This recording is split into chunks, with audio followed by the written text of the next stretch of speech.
Thank you. Yes, my name is Kai Riemer. I'm professor at the University of Sydney Business School, and I lead the Digital Disruption Research Group there, which is behind this project together with Sydney Business Insights. Now, I would like to start by thanking VIVD for trusting us to pull this off and to be part of this awesome event.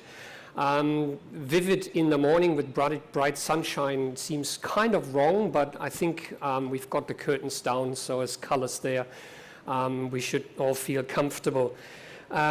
So you're all here for a panel on what we call digital humans, and we will explain what this means.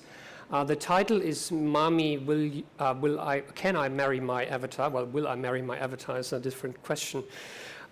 We would like to start you off with a little demonstration of the kind of technologies that we're talking about. We're seeing some eyes here on the screen. These are the eyes of Mike.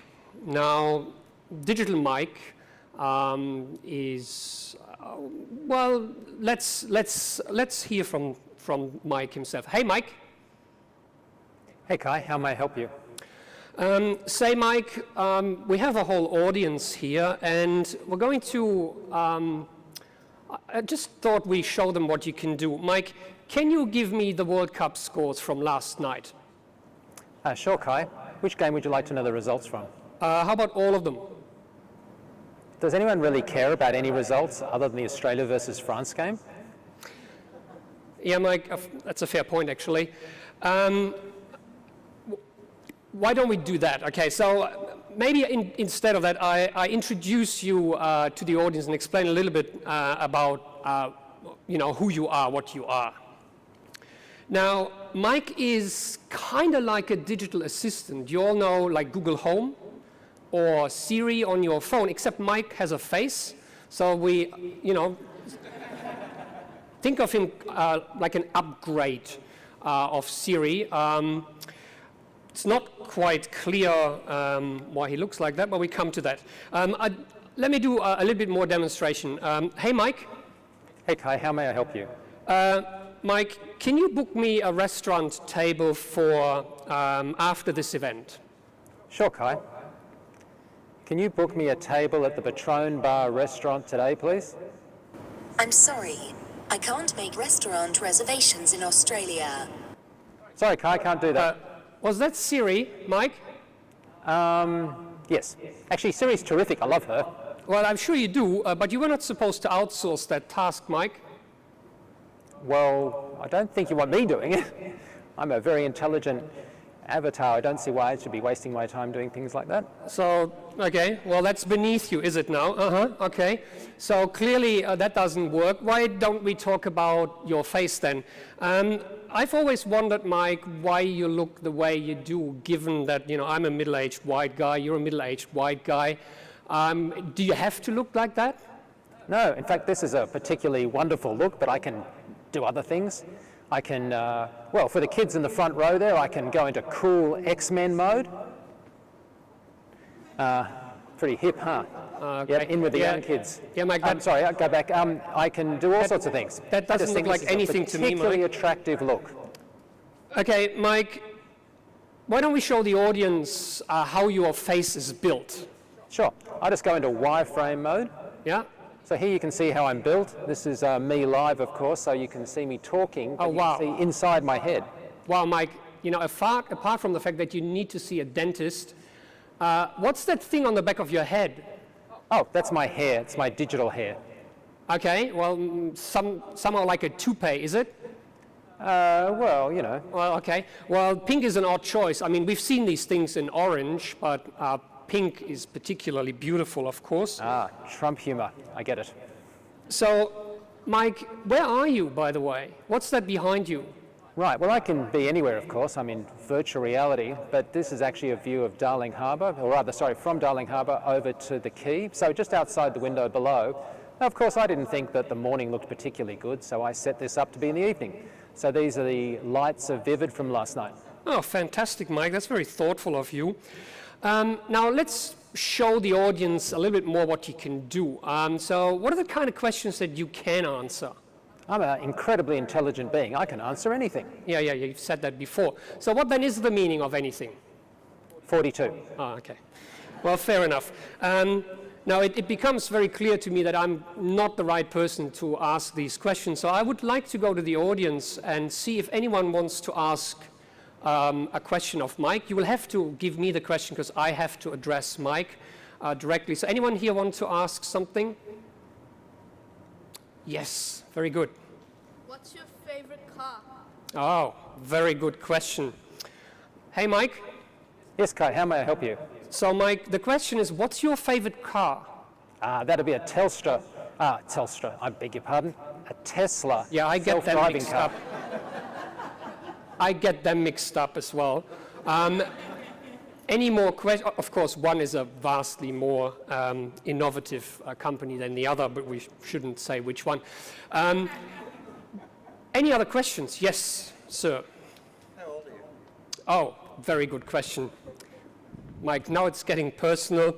Hey, Mike. Hi, Kai, how may I help you? Mike, how old are you? I'm almost 1 year old.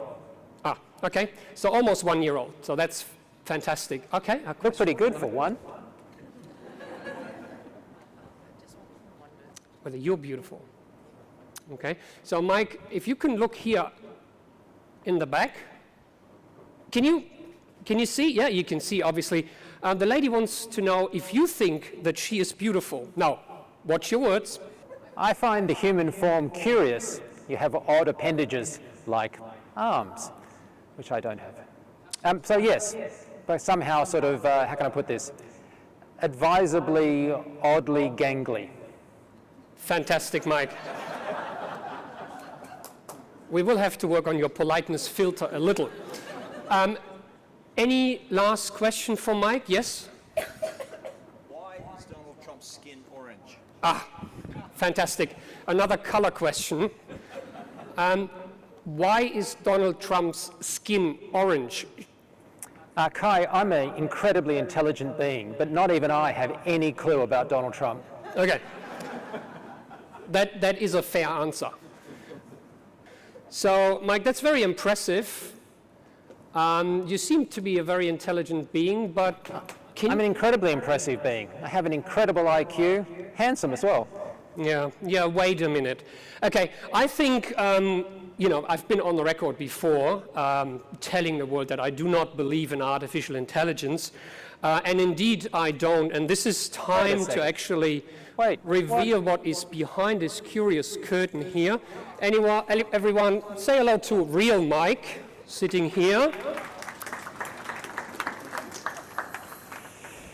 Well, I thought I was going to be off screen, and obviously I'm not. So, now, quite obviously, there is a super intelligent being behind all of this.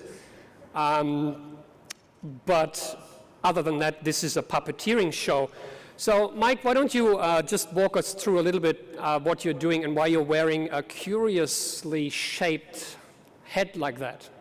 Sure. So what I've got up on the screen here and what you're seeing with me wearing is an elaborate rig we've built for research. So what we're doing is trying to see how people might react and deal with artificial intelligence when it can drive something like this rig. So we decided to produce a rig that a person could puppeteer. So what you're seeing is basically high-end film tech. This is exactly the technology that's being used for the upcoming Avatar films. It's also what was used on Avengers. Actually, my background is from the film industry in visual effects. I actually have two cameras mounted, one at the front and one at the side, and that's interpreting my face. In other words, the cameras are working out what my human face is doing, and you'll know that I don't have any markers or any special paint on my face. Okay, so from the computer guessing effectively using artificial intelligence what my face is doing, it informs another computer, the second one to my left, which then decides to interpret that into a 3D model, which you saw earlier, the wireframe. And then finally we produce a high-resolution version of you, which comes up on the screens, which is going at about 60 frames a second. So that's considerably higher than feature film speed. We need to talk about why we chose to have the face look like your face, with the little caveat that this face actually doesn't age. So this face is a year old, and so, as time progresses, it'll be interesting to see Well, what as time extent it will progresses, I'll match. never age, right? It's terrific. So what we did is we decided to use me because I'm at Sydney University and I'm incredibly cheap. I don't look... And also, if I was flying over different partners that were working with us around the world, we only had to buy one airline seat. So we sort of partnered here with, as you saw, Mod Productions, which Michaela's going to wave at my left, and then also with the guys that are driving this head rig, which is Cubic Motion. Cubic Motion's based in Manchester, and they've got the AI engine that's interpreting my face. In addition to that, they hand that information to that second computer, which is driven by a team in Serbia called 3Lateral. And 3Lateral sort of has the digital levers that drive the digital face. And then what you're seeing on the screen is provided by Epic, who make Epic Games, make the UE4 engine. So that's a game engine. So this is basically a game engine running. And the good news is, very soon, you'll actually be able to get a copy of my digital head free on the internet that you can play with yourself. So the point being is that at this point in time, it takes still an incredible amount of technology and effort to do these things, but the technological curve is so steep, so to speak, the speed is so fast that soon enough these technologies will be in our pockets.